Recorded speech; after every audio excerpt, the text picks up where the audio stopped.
What's up, Buff fans? Welcome back. Folsom Field, another late night here between the Colorado Buffaloes and the Cincinnati Bearcats. For Sco Buff Sports, I'm Trent Finnegan here, joined by Colby Wyatt, Harrison Simeon. Guys, how are we doing tonight? Doing great. Happy to be here.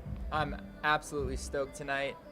We're seeing the fans fill in. It's family weekend. It's going to be packed. I'm ready for some football. Family weekend blackout here at Folsom Field tonight. And we got a good game. 5-2 Cincinnati comes to town. They're 3-1 in the Big 12. Colorado, as we all know, they're 5-2, 3-1 in the Big 12 as well. So we got a lot to talk about today. First thing I want to start with is something Cincinnati's head coach said this past week in their press conference, talking about how hard it is just to stop Colorado's offense. Let's take a look at what he said earlier this week. Yeah, I mean, we got to continue to do the things we've been doing the last few weeks. It's just going to be a different way, right? I mean, you know, we knew the last 3 weeks. I mean, there was 3 outstanding running backs, 3 of the best in the country, and now you're playing a team that's going to spread you out and try to get some space out there for those wide receivers. So we got to do a great job of recognizing formations and what they're trying to do within those formations, staying on top. They'll hit some plays for sure. They do on everybody, but now we got to get them down. I think that's the big thing, is trying to limit some of those big plays where those guys are catching the ball and running off with it. They have some great speed at wide receiver. There's not just one guy you have to worry about. I mean, there's a bunch of them out there across the board, and somebody's going to get singled up. And so, we got to do a great job of doing that. We have to mix it up on Shedeur. I think if you just allow him to sit in that pocket, he's going to kill you, So you have to be able to do some things to maybe try to get him off the spot. He does a great job when he does get flushed out of the pocket of keeping his eyes up down the field and having some big plays. He believes in his receivers. And so, we got to do a great job if he does get out of the pocket of trying to have somebody to contain that. It's a big challenge. I don't know any which way you slice it. I mean, it's a big challenge to try to slow him down and to try to, limit what they can do. I do feel like, again, they will get some plays on us, but we got to try to get them down and get them, where we can play defense again. I think that's where our defense has done a good job. We've given up some yards this year, but once we get them down, we've done a good job of holding the field goal attempts. So, yeah, that was head coach Scott Satterfield from Cincinnati. As we all know, he has a lot of respect for Dion and these Colorado Buffaloes. One quote I want to talk about is he said, if you allow him to sit in that pocket, he's going to kill you. He said that about Shedeur. That's kind of a crazy quote to say, but, I mean, this is a team that does not like to rush the passer. Cincinnati's going to drop 8 a lot. They're going to only rush 3. They're going to give Shedeur time to throw. And if you give Shedeur time to throw, guys, it's going to be tough to stop. Well, I'm wondering, because like you said, they've been incredibly consistent. Like every single game, they only rush 3 most of the time, and they don't ever switch that up. But then, of course, you have him saying that quote about Shedeur. Do you think he'll change the defense up? I do think the strategy would have to be, because of the dropping 8, would have to be a nickel and dime your way down the field. I would, if you imagine Shedeur as an efficient passer, you think of the RPOs, you think of the quick game. So I imagine that Colorado's going to go to that and use the RPOs. Pat Shermer loves to call those, going out of the splits and like those little flat routes. He puts guys like DeJounte Wester and Jimmy Horn on. So I imagine, that's going to be a big aspect of Colorado's offense today if they're going to have to deal with a drop 8 kind of defense. I agree. So Cincinnati, they drop 8 at the highest rate in the entire country, and they have the 3rd lowest blitz rate in the entire country. Colorado, we saw last week, they held up their ground against Arizona. We'll see if they get challenged. It was similar with Kansas State. Kansas State was a team that you knew what they were going to do, and then when they came to Folsom, they totally switched up their defense, ran a lot of stunts and whatnot. So we'll see if they switched up like Kansas State did. Another thing Kansas State did was Kansas State spied Shedeur a lot. And Cincinnati, as we saw last week, when they took on Arizona State and Jeff Sims, Nebraska legend Jeff Sims, for all the people who remember that CU Nebraska game last year. They had success with the spy against Jeff Sims, and we know Shedeur loves to do his little spin out of the pocket. And Kansas State, that really held him in check. So we're going to need some good pocket presence from Shedeur today. For sure. And I 100% expect them to run a lot of QB spies, like a lot. Maybe at most of the plays. Who knows? But that's definitely something that's going to be present. Yeah, and I mean, I think they have the advantage when they, only rush 3. Usually if, you drop 8, you have that extra man in the coverage, but you still have, the spy in there to take away the rollouts, and then another 7 guys that can, cover a lot of Colorado's really skilled receivers. So I think that's going to be, definitely in play, and we'll see what Colorado can do to counter that. Yeah, and in the pass game, Travis Hunter should be back. He's 100%. But the last thing I want to talk about is the run game for Colorado. Cincy's run defense, they allow 168.8 rushing yards per game, third worst in the Big 12, also third worst in yards per carry at 4.9. Augustive, he got the start last week. We assume he's going to get the start again tonight. He looked very good last week. Micah Welch still nursing that hamstring. Dallin Hayden might still be nursing that ankle. We know Coach Prime doesn't really like to disclose. I feel like I'm watching a hockey team where it's just upper body, lower body. You don't know how long they're out. And they're just hurt, and that's all you know. So, but the one thing I will say is with this 3-3 stack defense that Cincinnati runs, is they have a lot of success stopping the run if they blitz the right gap. You see that in their highlights. You saw that Nebraska ran a 3-3 stack defense as well, and they had a lot of success.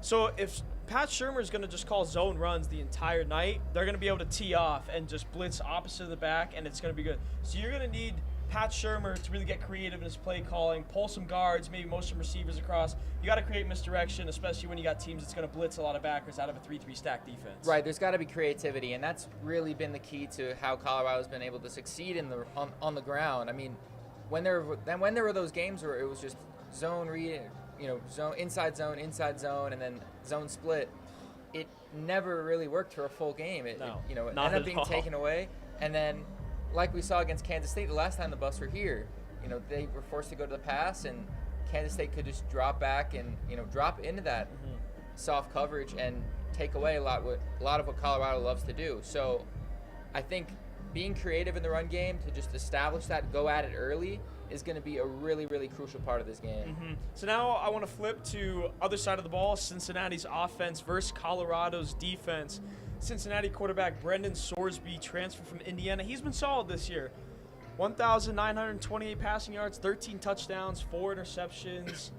He's been good. He's not a guy that's going to air it out. He's a guy that's really great, 15 yards and in. He likes to throw the ball short, let his receivers make plays after the catch. What are you guys looking for from this Colorado defense to kind of limit taking short passes and turn them in big explosive plays?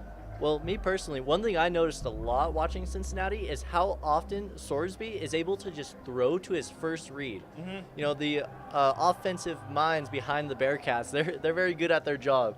And so really, for me, CU needs to just take away that first read. Yep. Yeah, I think getting him off platform, getting him out of structure is going to be really critical. Sorsby has an 152 QBR. I mean, that's really efficient for any quarterback. Came in from Indiana, has, helped the Bearcats, really taken a lot of people by surprise with a 5-2 record. I mean, this is a team that's 4 points away between 2 games away from being undefeated. Yes. So this is a really, really solid offense that it has a lot of balance, and I think, as we'll get into with the run game, we're just talking about Sorsby for right now, but can Colorado deal with the balance as they've sort of struggled with to this point in the season? We've seen them, do well against the pass-heavy offenses, not so great against the run. No. When there's that balance, we'll see what they can do. And you say run. Big thing is downhill run versus lateral run. So a team like Nebraska and Kansas State, where they're lining up under center and their running backs attacking downhill, that's what we mean by a downhill run. Where a team like UCF, where they're running that option and they're going lateral, that's not as much of a downhill run. So it's going to be big to stop. They got 2 dangerous weapons in Evan Pryor and Corey Kiner.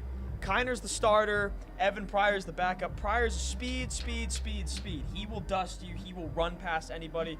While Kiner's got fantastic balance, good power in between the tackles. He's going to break a lot of tackles inside. Yeah, he was a guy that was committed to LSU, played his freshman season there, so he's used to the big, heavy SEC defenses, and is really coming to his own with Cincinnati as a really multi-skilled back that the Buffs are going to have to deal with. I mean, whenever we've seen a team that has any sort of multi-talent in the backfield, that can be a bit of a struggle, especially early on to adjust to, as we saw with Giddens against Kansas State especially. So I think I'm looking to see what Nikhai Hill-Green and Levante Bentley can do as a duo, just kind of slow that down. And if it can slow down and get Cincinnati into more passing situations, more 3rd and longs, I think that can be really favorable. And then going to the 3rd and long and kind of going back to getting Sorsby off platform, Sorsby against the blitz, being pressured versus not being pressured. When he's got a clean pocket, he's not pressured. His passer rating is 22nd in the country. He's got just around a 90 passing grade from PFF. When he's under pressure, He's, what was it, 80th with a 50 Yeah, DFF that's right. passing grade. So it's big. It's big if you can get him off his spot and get him to go to his second or third read. So, You know- but here's the thing though, if you pressure him, he can do some damage with his legs too. He's not a statue in the pocket. As you guys can see here, taking off. We'll show him running. He had a big touchdown against Arizona State last week. So his stats is non-sack stats on the year.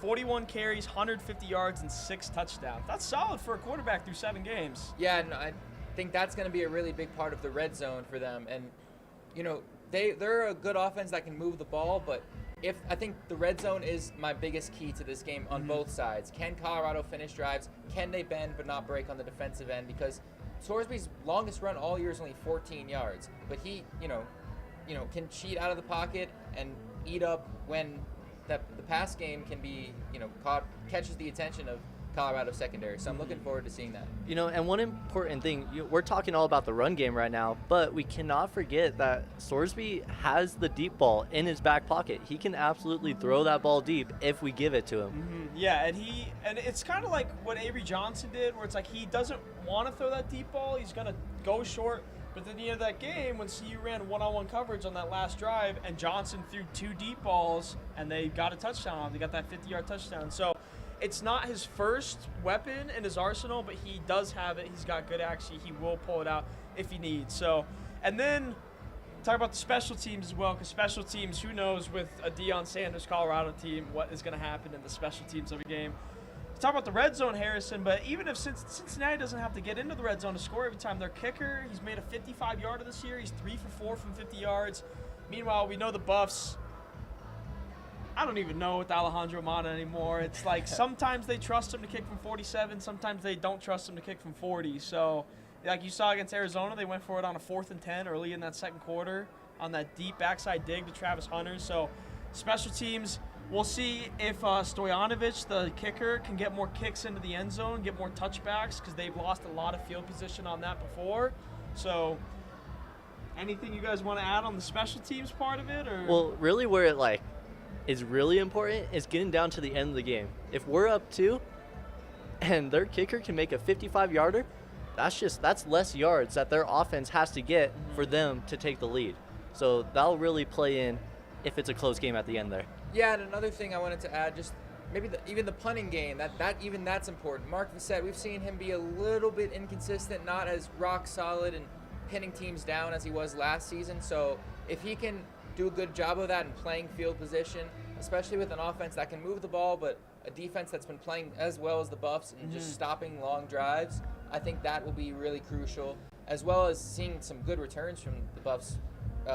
Kick return game and punt return game. Yeah, we haven't seen that much yet. I love Jimmy Horn back to the punts. He only had 34 punt return yards last week, but I felt like all 3 of his punt returns last week had a lot of impact, set up the Buffs in good field position. So, as always, special teams.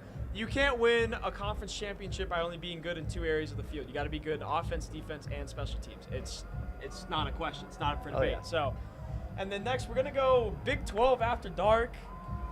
It still feels weird not saying Pac-12 after dark a little bit, but I kind of like Big 12 after dark. This is the 4th 8:15 p.m. or 8:15. Yeah. Really 8:25, 8:30. Yeah. 4th late ESPN game the Buffs have played in the prime era. They're 1-2. The double OT win against CSU last year, double OT loss against Stanford last year, and then the loss in regulation against Kansas State a couple weeks ago. And it's tough. It's tough to play at 8:15. It really changes up your rhythm. It changes up your momentum. And Coach Prime addressed that for these Buffs this week. They said they adjusted their practice schedule. They practiced late into the night on Thursday.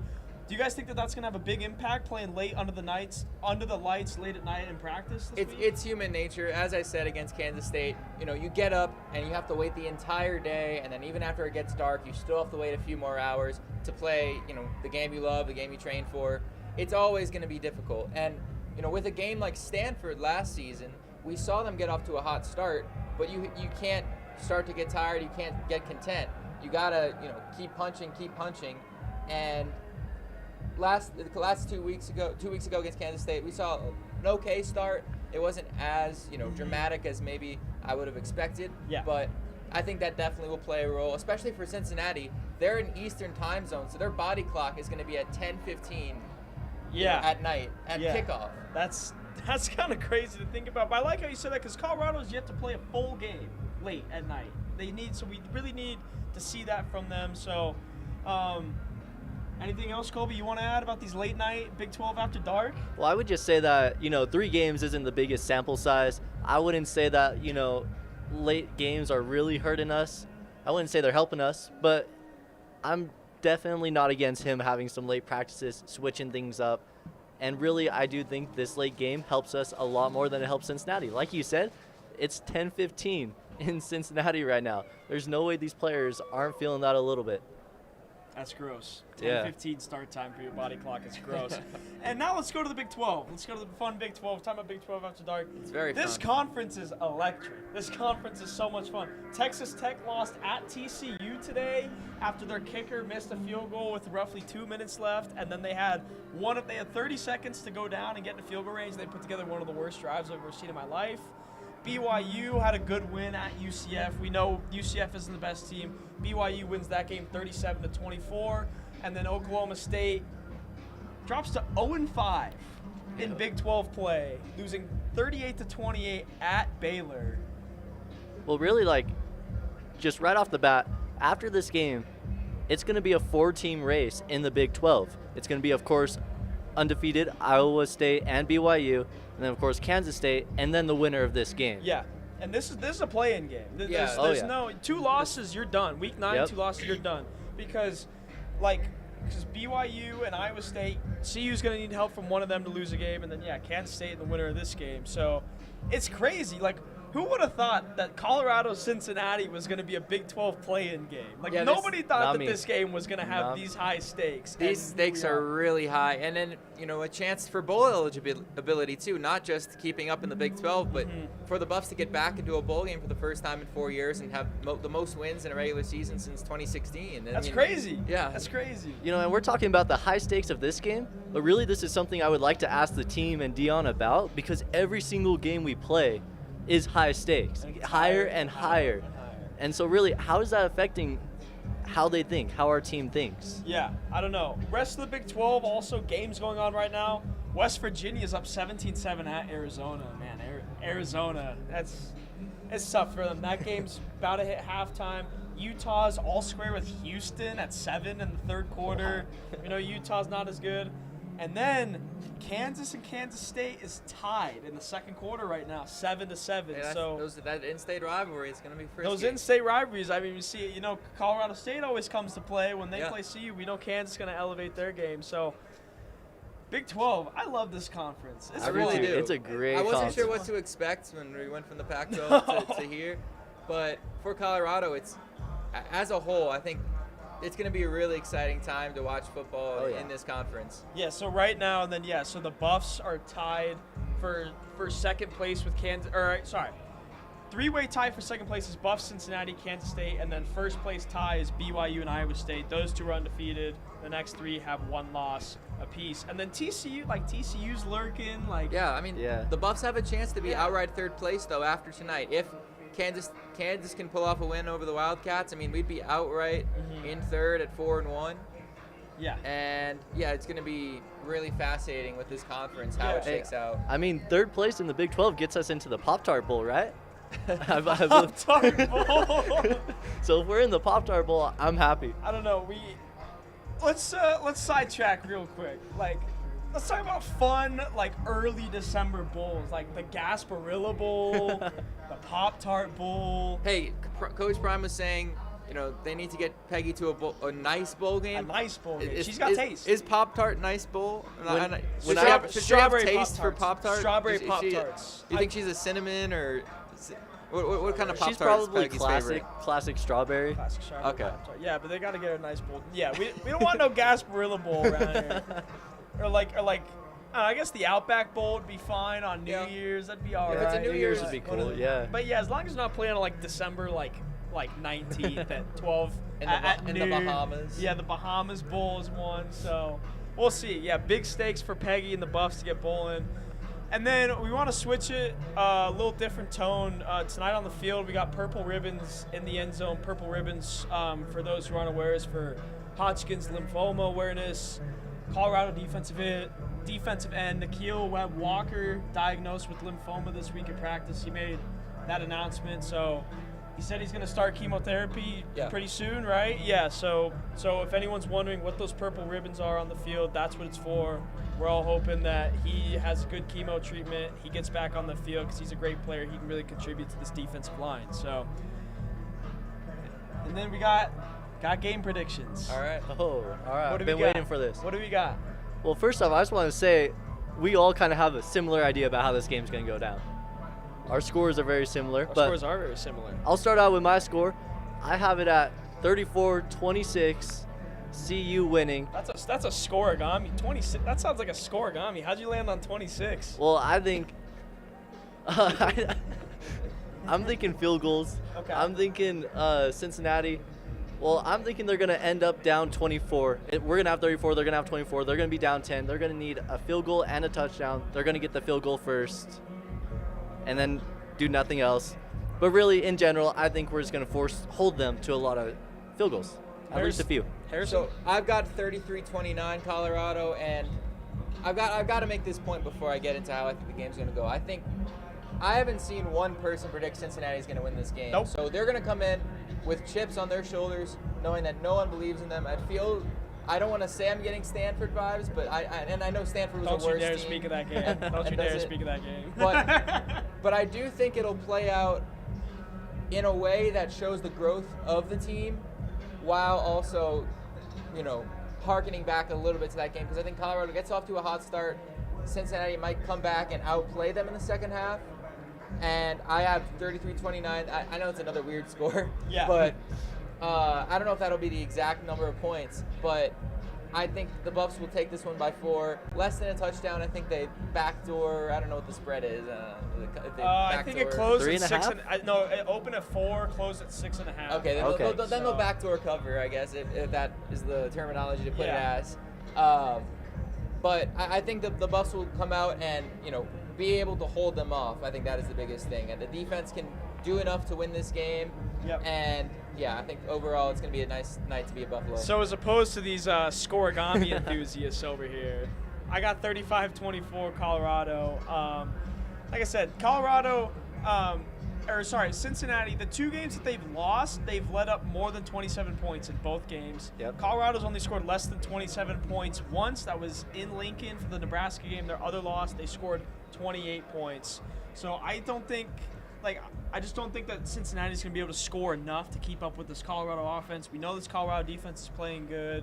Maybe get a turnover here and there. I don't think the turnover is going to be huge in this game like they are maybe against a Kansas State or something, but I think 35-24, jump out to about a 10-point lead and then keep it for the majority of the game. So anything – we got scoregami news? Yeah, so Harrison and Colby score – these scoregami enthusiasts right here, they would both, for those of you who don't know what a scoregami is, it's a unique score that's never happened before. So it kind of originated in the NFL a couple years ago. So for example, like 34-26 has never happened in the history of Colorado football. Neither is 33-29. So Hey, well, if you're that would be crazy. So 35-24 is not a scoregami. This could be a big scoregami night. It could be. people. This could be a big scoregami. if you're a night. scoregami fan, though, get ready to celebrate because I'm confident in my score, 34-26.